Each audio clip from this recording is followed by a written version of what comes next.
अब न तेरे आने की खुशी न तेरे जाने का गम। गुजर गया वो वक्त जब तेरे दीवाने थे हम, जब तेरे दीवाने थे।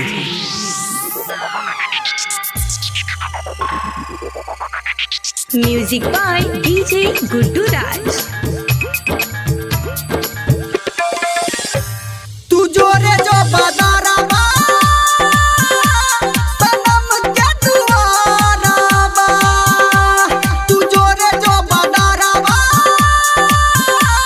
सनम के दुआरावा। हमरा के लक बर्बाद आबू आबे वह याद बरसैया अखिया से नोरावा। तू जोरे जो बाजारावा सनम के दुआरावा, तू जोरे जो बाजारावा सनम के दुआरावा। DJ Guddu Madhubani, DJ Guddu Madhubani, DJ Guddu Madhubani.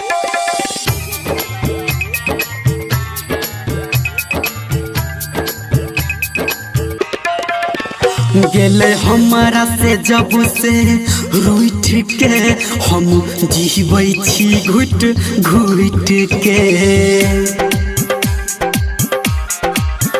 गेले हमारा से जब से रूठ के हम जीवै छी घुट घुट के। हमरा लागल फिकर कि दुख छै पकड़, जान चल गेले छोड़ के ससुरावा। तू जोरे जो बाजारावा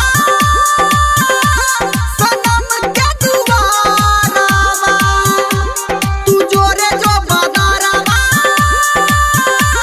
सनम के दुआरावा। DJ Guddu Madhubani, DJ Guddu Madhubani, DJ Guddu Madhubani.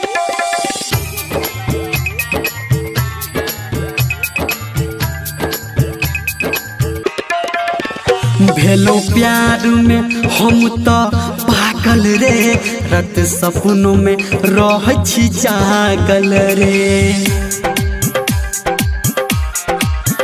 भेलो प्यार में हम तो पागल रे, रात सपनों में रह छी जागल रे। धर्मेंद्र के मन छै ओकरे संग, कतौ लागे न हमर जियरावा।